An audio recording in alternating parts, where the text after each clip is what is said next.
Gather around. My stepmother's voice carried across the marble foyer of the Sullivan Mansion. Time for the annual family photo. I watched from my corner as they assembled. My father in his perfectly tailored suit, my stepmother Victoria directing everyone into position, my stepbrothers Marcus and Andrew preening in their matching blazers. The photographer adjusted his lights, preparing to capture another perfect moment in the Sullivan family's carefully curated history. Sophia. Victoria's eyes landed on me with familiar disdain. Be a dear and adjust the curtains. The light's all wrong. At 28, I was still being treated like the help instead of family. But I didn't argue. I simply nodded and moved to the windows, knowing I wouldn't be invited into the frame. I hadn't been part of a family photo since I was 8 years old. Since Victoria had married my father and decided the daughter from his first marriage didn't fit her vision of the perfect family. Perfect, the photographer exclaimed. The Sullivans really are America's perfect business dynasty. If only they knew. Behind my quiet exterior, I smiled slightly. They had no idea that the security cameras recording this moment, like every moment in the Sullivan Mansion, belonged to my company. No idea that their perfect facade was being archived on my servers, every secret and lie cataloged and time-stamped. 20 years of exclusion had taught me something valuable. The best place to observe is from the shadows. It started the day Victoria moved in. I was 8, still grieving my mother's death, when this former beauty queen swept into our lives with her 2 sons and her plans for the perfect blended family. Plans that, it quickly became clear, didn't include me. First came the accidental exclusions from family events. Then the separate dining arrangements. I wasn't ready for formal family dinners. By the time I was 12, I was essentially living in the guest wing, attended by staff, but otherwise forgotten. My father, consumed by running Sullivan Enterprises, didn't notice or didn't care. He was too busy grooming Marcus and Andrew to take over the company, too enchanted by Victoria's social connections to see what was happening to his own daughter. But being invisible had advantages. No one noticed when I started spending time with George, the head of mansion security. He taught me about camera systems, access controls, the invisible web of technology that protected the wealthy.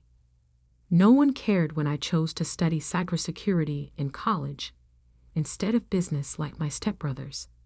At least she's learning a trade. Victoria had sniffed when I announced my major. Someone has to manage the help. I graduated summa cum laude. No one from my family attended the ceremony. That same year, I founded Sentinel Security Solutions, though not under my own name. The company documents listed Sarah Chen as the founder and CEO. My college roommate had been happy to play the role of public face, understanding what I was building. Because while Victoria was busy planning galas, and Marcus and Andrew were playing at being executives, I was creating something powerful. Starting with small contracts, building a reputation for excellence and discretion, Sentinel Security grew rapidly. The wealthy love their privacy, and they'll pay handsomely to protect it. Within 5 years, Sentinel was providing security for half of New York's elite, including, through a series of shell companies and subsidiaries, the Sullivan family. Victoria herself had insisted on upgrading the mansion's security after a series of high-profile home invasions in their social circle. She never looked closely at the company's ownership, never questioned why their bid was slightly lower than competitors. And so I watched. Every meeting, every private conversation, every backroom deal, all captured and stored on my secure servers. I saw Marcus embezzling from the company accounts, Andrew's drug habits and gambling debts, Victoria's secret meetings with business rivals. Most importantly, I saw my father's transformation from respected businessman to willing participant in corporate fraud. The perfect family's perfect facade was built on lies, corruption, and stolen money, and I had proof of all of it. Safia. Victoria's sharp voice pulled me from my thoughts. Stop dawdling with those curtains. We have guests coming for the foundation dinner. The foundation, Victoria's pride and joy, the Sullivan Family Charitable Foundation. On paper, it supported children's education. In reality, it was a sophisticated money laundering operation. The security cameras had captured plenty of evidence of that too. Yes, Victoria, I said quietly, adjusting the curtains one final time. As the photographer packed up his equipment, my phone buzzed with an alert from Sentinel's monitoring system. Another suspicious transfer from the foundation's accounts. $3 million moved through a series of shell companies before disappearing into an offshore account. I added it to my growing file of evidence. The question wasn't if I would expose them, but when. That evening's foundation dinner was exactly what you'd expect.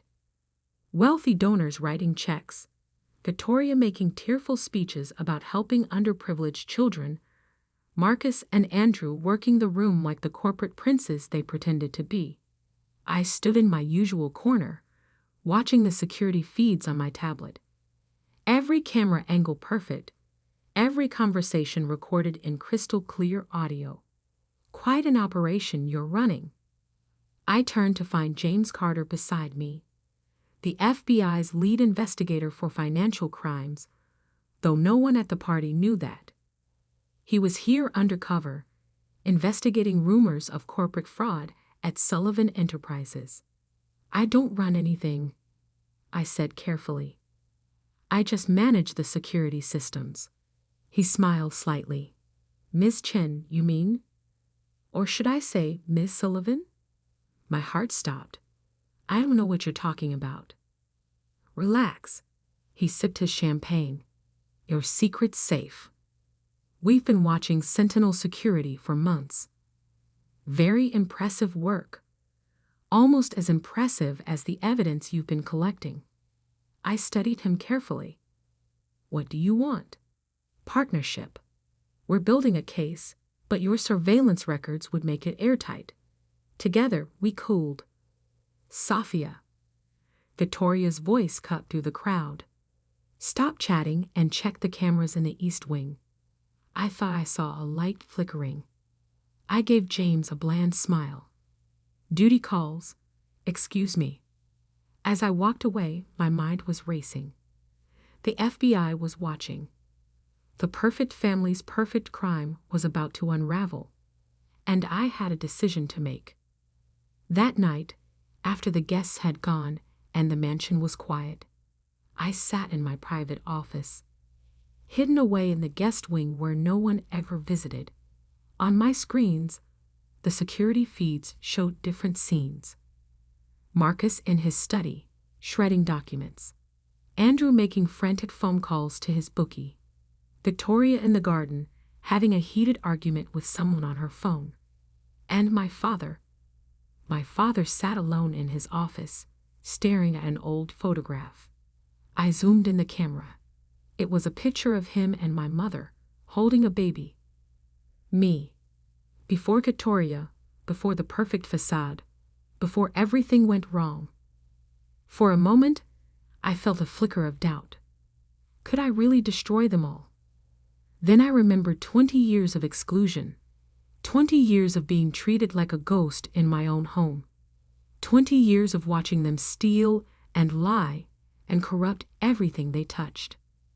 I opened my laptop and began composing an email to James Carter. The subject line was simple: evidence attached. The perfect family was about to learn that the person they tried to erase had been watching all along. And I had seen everything. The next 48 hours were a masterclass in watching people unravel. I monitored it all through my security feeds. watching each family member react to the first tremors of their world collapsing. It started with a phone call to Marcus from the company's chief financial officer. The SEC is asking questions. The CFO's voice crackled through my perfectly placed microphones. They're auditing all foundation transactions from the past 5 years. Marcus paced his office, running hands through his perfectly styled hair. Stall them. Use the usual procedures. They've frozen the offshore accounts. All of them. I watched the color drain from my stepbrother's face as he realized their usual escape routes were closed.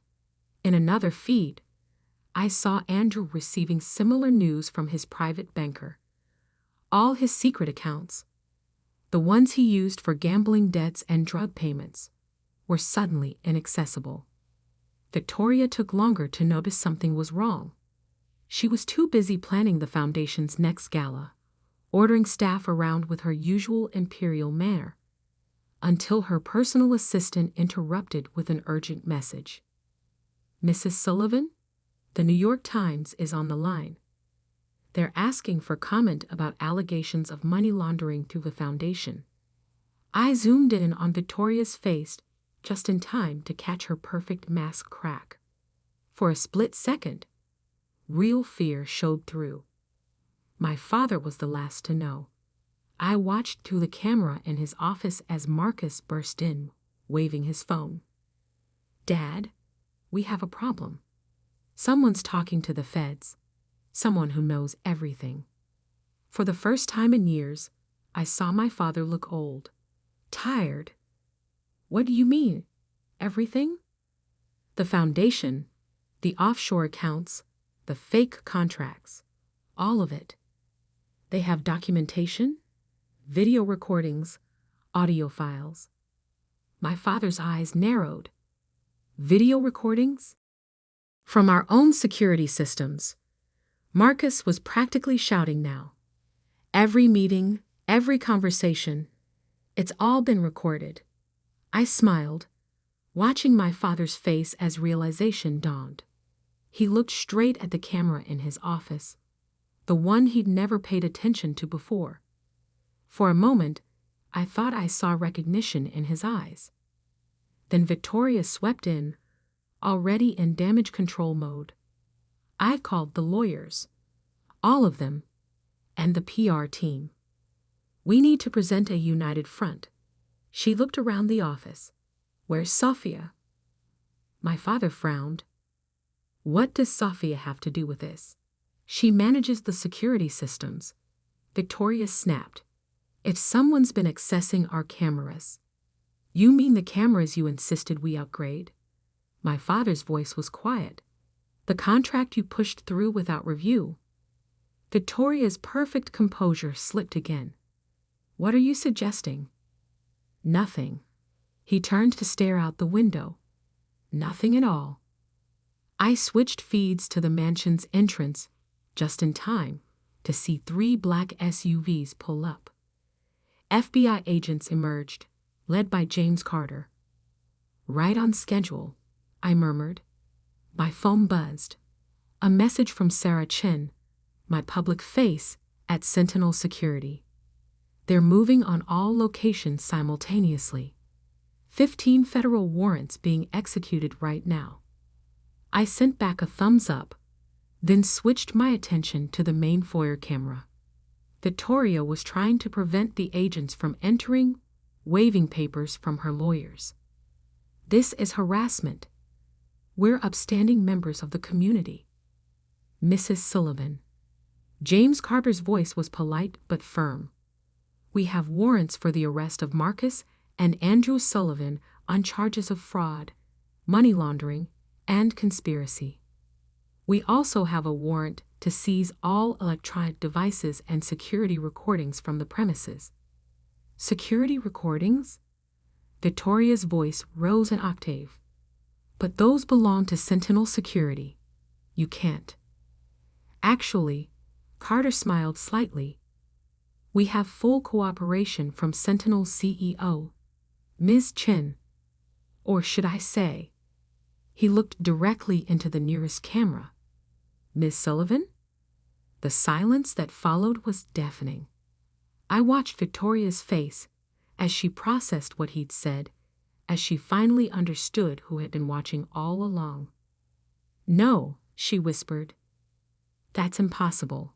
She's nothing. She's no one. She," my father said quietly, "is my daughter, the one you told me to forget." I switched feeds again, watching as agents led Marcus and Andrew out in handcuffs. My stepbrothers were shouting about lawyers, about family loyalty, about how this must be some mistake. But my attention was on my father. He stood in his office, staring at that old photograph again. Then he did something that surprised me. He walked to the camera and spoke directly into it. "I'm sorry, Sophia. I should have seen what was happening. Should have protected you."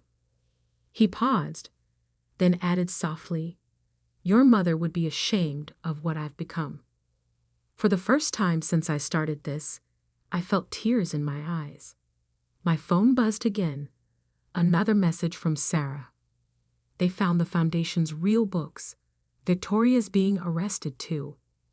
I watched through the cameras as they led my stepmother out. Her perfect hair was mussed, her designer outfit wrinkled. She was crying, mascara running down her cheeks. "This is your fault," she screamed at my father. "You and your precious first wife's daughter. We gave you everything, the perfect family, the perfect image. Perfect." My father's laugh was bitter. "We destroyed the only perfect thing I had, and now we're paying for it." I switched off the feed, letting my screens go dark. 20 years of watching, waiting, and recording had led to this moment. The perfect family's crimes were exposed. Their empire was crumbling. But as I sat in my hidden office, listening to the chaos below, I realized this wasn't the end. It was just the beginning, because I had one more card to play. One final revelation that would change everything. And this time, I wouldn't be watching from the shadows. This time, I would step into the light. The Sullivan Mansion felt different without the perfect family. Empty rooms echoed with memories. Security cameras watching silently as federal agents boxed up evidence of 2 decades of fraud. I sat in my father's office, now my office, reviewing the final piece of evidence I hadn't turned over to the FBI.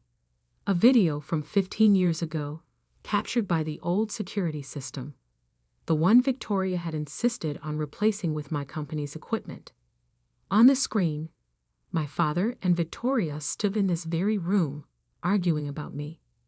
"She's becoming a problem," Victoria said, pacing in agitation. "She's too smart, asks too many questions. She'll figure out what we're doing with the Foundation." My father looked tired, already beaten down. "She's my daughter, Victoria, my only link to Catherine. Your dead wife isn't here anymore." Victoria snapped. "I am. And I'm telling you, either the girl goes to boarding school, or our arrangement ends. Choose." I watched my father's face as he made the choice that would shape all our lives. "I'll make the arrangements." 2 weeks later, I was shipped off to a boarding school in Switzerland. The perfect solution. Far enough away that I couldn't interfere with their schemes, but expensive enough to maintain the family's charitable image. What they hadn't counted on was that my exile would give me exactly what I needed: distance, perspective, and time to plan. My phone buzzed. James Carter calling. "The DA is offering deals," he said without preamble. "Marcus and Andrew are ready to flip on Victoria. They're claiming she masterminded everything." I smiled. "And the evidence I sent this morning? Game changer. Victoria's lawyers are already reaching out for plea negotiations." The evidence in question was devastating. Videos of Victoria meeting with known money launderers, audio recordings of her threatening employees who asked questions, paper trails showing her systematic looting of the foundation. "What about my father?" I asked quietly. Carter sighed. "He's cooperating fully. His lawyer thinks with his age and health, he might avoid jail time. But the company will need new leadership," I finished. Because that was my final card, the one I'd been holding back until now. While Victoria had been busy destroying the family's legitimate business, I had been quietly buying shares through various shell companies. Combined with my father's shares, which would be forfeited under the plea agreement, I now controlled 51% of Sullivan Enterprises. The prodigal daughter wasn't just back. She owned everything. A knock at the office door made me look up. My father stood there, looking older than his 65 years. "The FBI said I'd find you here," he said softly. I gestured to the chair across from me. He sat down heavily, his eyes moving to the security camera in the corner. "All these years," he murmured, "you were watching, building your own empire while we destroyed ours." "Not destroying," I corrected, "transforming. Sullivan Enterprises can be legitimate again, ethical." He studied my face, really looked at me, perhaps for the first time in 20 years. "You look so much like your mother. She would have been proud." "Would she?" I turned my laptop so he could see the old video still playing. "Proud that you chose Victoria's schemes over your own daughter." He flinched. I was weak, afraid of losing everything if Victoria exposed my early frauds to the board. But in trying to protect our wealth, I lost something far more valuable. Your soul, my daughter. Silence filled the room. Through the windows, I could see federal agents leading the last of Victoria's conspirators out of the mansion. I reviewed the plea agreement. I said finally, "You'll avoid prison by forfeiting your shares and testifying against Victoria. The company will need a new CEO." He nodded wearily. "Marcus and Andrew are going to prison. Victoria will follow. It's over." "No," I said quietly. "It's just beginning." I handed him a folder, my plans for restructuring Sullivan Enterprises, clean energy investments, technological innovation, legitimate charitable work. Everything the company could have been without Victoria's corruption. "You're taking over," he said. It wasn't a question. "I own controlling interest now. The board votes tomorrow, but it's a formality. The real question is, will you help me?" He looked surprised. "You want my help? After everything?" "Not as CEO. Not even as an executive, but as my father." I met his eyes. "If you're ready to be that again." For the first time in 20 years, I saw tears in his eyes. "I don't deserve a second chance." "No," I agreed, "but I deserve a father. And this company deserves a chance to be something better than what Victoria made it." The next few weeks were a whirlwind of change. Victoria, facing overwhelming evidence, accepted a plea deal, 20 years in federal prison. Marcus and Andrew got lighter sentences in exchange for their cooperation, but they would still spend years behind bars. The board voted unanimously to accept my leadership, especially after I presented evidence that Sentinel Securities' profits could help offset the losses from the foundation's collapse.